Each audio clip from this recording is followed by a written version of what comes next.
नमो बुद्धाय, जय Bhim. Thoughts of Buddha इस YouTube channel में आप सभी का स्वागत है। आज हम भेषज खंडक में वर्णित विभिन्न रोगों की चिकित्सा इस विषय पर चर्चा करने वाले हैं। पाली भाषा वैभवशाली साहित्य से संपन्न है। उसी प्रकार चिकित्सा विज्ञान की दृष्टि से भी पाली साहित्य संपन्न है। पाली साहित्य में विभिन्न शारीरिक एवं मानसिक रोगों के विषय में विस्तृत जानकारी दी गई है।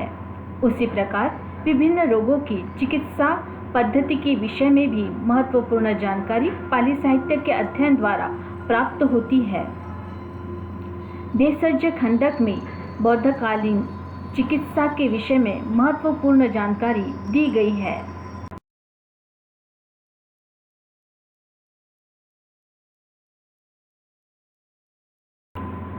भेषज खंडक, यह शब्द भेषज एवं खंडक इन दो शब्दों से मिलकर बना है। भेषज का अर्थ होता है औषध या दवाइयाँ और खंडक का अर्थ होता है परिच्छेद या पाठ।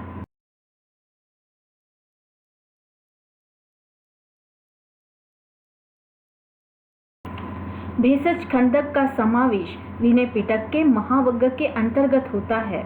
भेषज खंडक विभिन्न प्रकार के शारीरिक रोग एवं उनके इलाज के दृष्टि से अत्यंत महत्वपूर्ण है। भेषज खंडक का पाली साहित्य में अत्यंत महत्वपूर्ण स्थान है।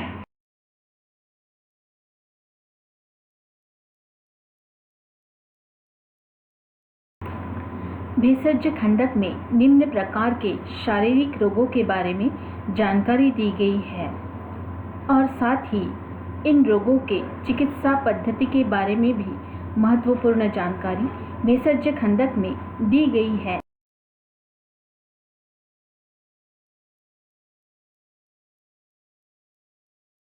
स्थूल कक्ष यह एक प्रकार का त्वचा रोग है। इस रोग के इलाज के लिए चूर्ण वाली औषधियों का सुझाव भेषज खंडक में दिया गया है। स्थूल कक्ष के इलाज के लिए पशु का गोबर, मिट्टी और हल्दी का चूर्ण, ऐसे चूर्ण वाली औषधियों का प्रावधान भेषज खंडक में किया गया है।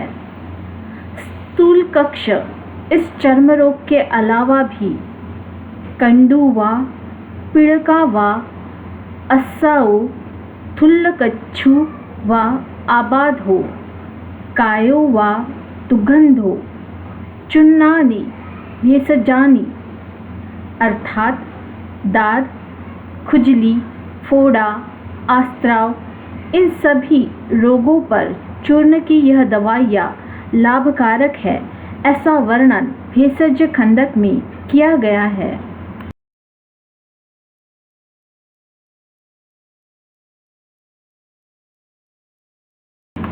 चक्षु रोगाबाधो अर्थात नेत्र रोग एवं नेत्र रोग का इलाज कैसा होता था, इस विषय में भी महत्वपूर्ण जानकारी भेषज खंडक में दी गई है। नेत्र रोग के इलाज के लिए अंजन का उपयोग किया जाता था। अंजनों के विभिन्न प्रकार भेषज खंडक में बताए गए हैं, जैसे कारणजन, रसंजन, सोतंजन, गेरुकम, कप्पल अर्थात काला अंजन, रस अंजन, स्त्रोत्र अंजन, गेरु, काजल इत्यादि।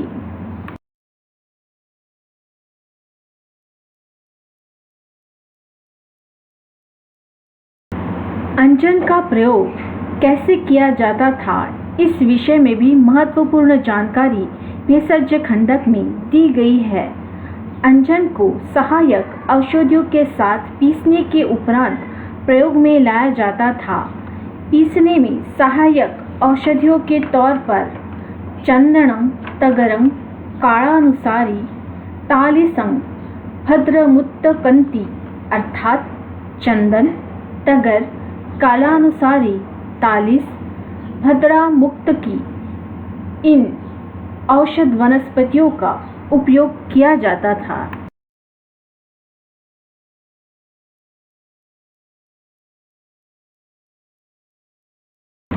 अंजन रखने के लिए अंजनदानी का प्रयोग किया जाता था।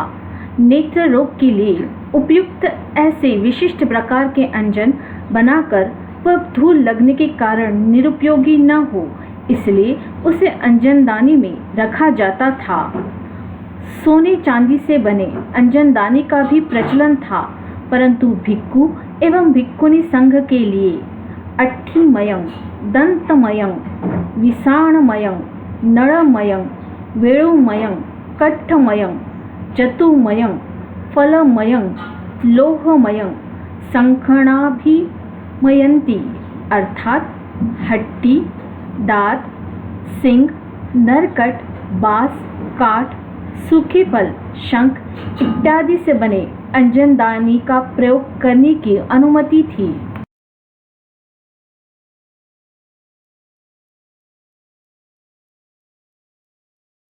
अंजन उंगली से लगाने से आंखें दर्द न हो, इसलिए अंजन लगाने के लिए अंजनी सलाख अर्थात सलाई का उपयोग किया जाता था।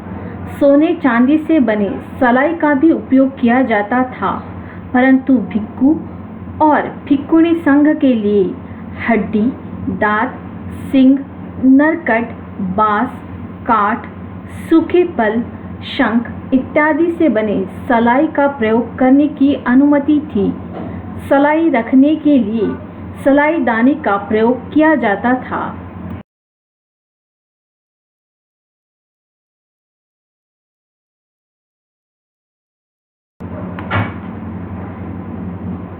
सर्प विष चिकित्सा के लिए गुथंग, मुत्तंग, क्षारिकं, मत्तिकंती अर्थात गाय का गोबर, मूत्र, राख एवं मिट्टी इनके सेवन का प्रावधान भेषज खंडक में किया गया है।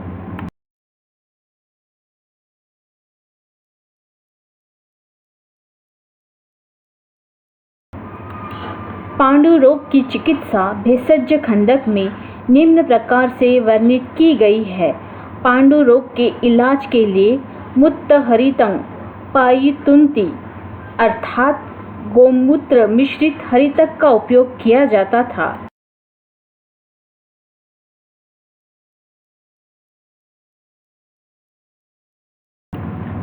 जूल पित्ती रोग को भेषज खंडक में छवि दोषा बाधो कहा गया है।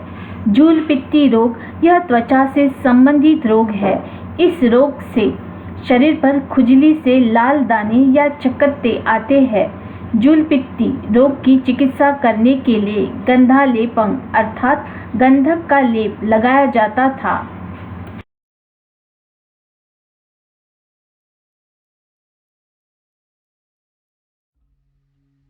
रोग चिकित्सा करने के लिए विरेचन कर्म का भी प्रचलन था। अभिसन्नकायो अर्थात शरीर सुन्न होने पर विरेचन कर्म करने का प्रावधान भेषज खंडक में किया गया है। इसके अलावा भी कई रोग एवं उनके उपचार के विषय में महत्वपूर्ण जानकारी भेषज खंडक में दी गई है।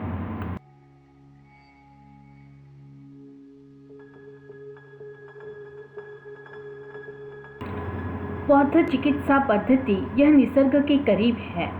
आज भी कई रोगों के इलाज के लिए बौद्ध चिकित्सा पद्धति उपयुक्त सिद्ध हो सकती है। भेषज खंडक का अध्ययन एवं संशोधन इस दृष्टि से अत्यंत महत्वपूर्ण सिद्ध हो सकता है। हम आशा करते हैं आपको यह वीडियो ज़रूर पसंद आया होगा। आप बौद्ध धर्म से संबंधित मराठी, हिंदी एवं अंग्रेजी भाषा के लेख हमारी वेबसाइट www.thoughtsofbuddha.com पर पढ़ सकते हैं। इसकी लिंक नीचे डिस्क्रिप्शन बॉक्स में दी गई है। कृपया वीडियो को लाइक और शेयर करें।